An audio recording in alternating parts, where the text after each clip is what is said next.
Escondido was once called Rancho Rincon del Diablo. From 1700 to 1800, a predominantly Spanish-speaking population was governed by Spanish landowners. Once westward expansion was complete, and the Santa Fe and Southern Pacific Railroads came to town, Escondido grew into an agricultural hub. The exportation of walnuts, citrus, and grapes made it prosper. Because of the ideal growing climate, Anglo settlers began to migrate and populate the region. By 2006, Escondido's diverse population of 52% Caucasian and 39% Hispanic or Latino was the only city to pass a law that forbade landowners to rent to undocumented workers. This highly debated issue was brought to and later overturned by the Supreme Court. Valley High School is nestled in between avocado-covered mountains that loom over the original sun-kissed citrus hub.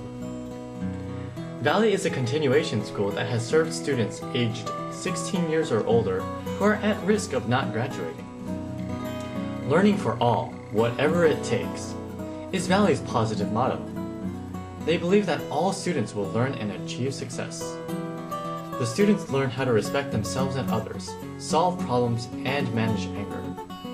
They learn how to turn bad habits into good choices, and they recognize that Valley provides a second chance to get an education. We take a glimpse at the Valley High community by observing and asking members about the daily routines they perform. These rituals, which would be easily overlooked in a comprehensive secondary school, sometimes stand out at Valley. One of these rituals, the Pledge of Allegiance, is interesting because it elicits several varying viewpoints. It's an enlightening experience to see that there are people in our country who don't look at it the same way as me, and maybe choose to show their political views differently. Personally, I would like to see kids at least stand in some form of respect, regardless of their personal political views. But at the same time, I'm trying to understand where they're coming from as an individual. So I guess it's a fine line that you have to draw as a teacher on the spot when that announcement comes over the PA to stand for the Pledge of Allegiance. And if you have one or two that choose not to stand, it really becomes, after that, an issue of gaining some information on the student, learning about them and why they're choosing that behavior or that response, instead of just assuming that they have a certain political view, which is different than mine, and therefore it's considered undesirable in class. I teach PE, so there's nowhere to sit down, so it's pretty easy for me to do this every day.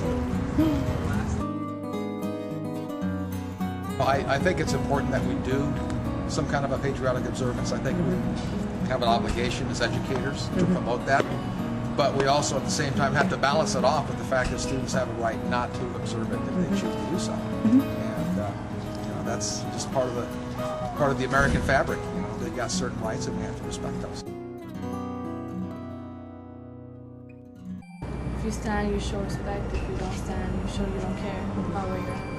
I think when they don't do it, because I stand, but when they don't do it, I think they're just trying to be cool or something, so people won't brag on, tell them anything. I think it's a lie, because nobody gets 100% justice for all. It's injustice for all. I mean, I would, but some people just make me not want to do it, like the police. Some white people who call me Beaner and all that just makes me lose respect for the flag. The police actually called me a slut when I got raped, so that's why I choose not to say anything anymore. That's why I don't really want to do the Pledge of Allegiance. They tell me to stand up, and I never do.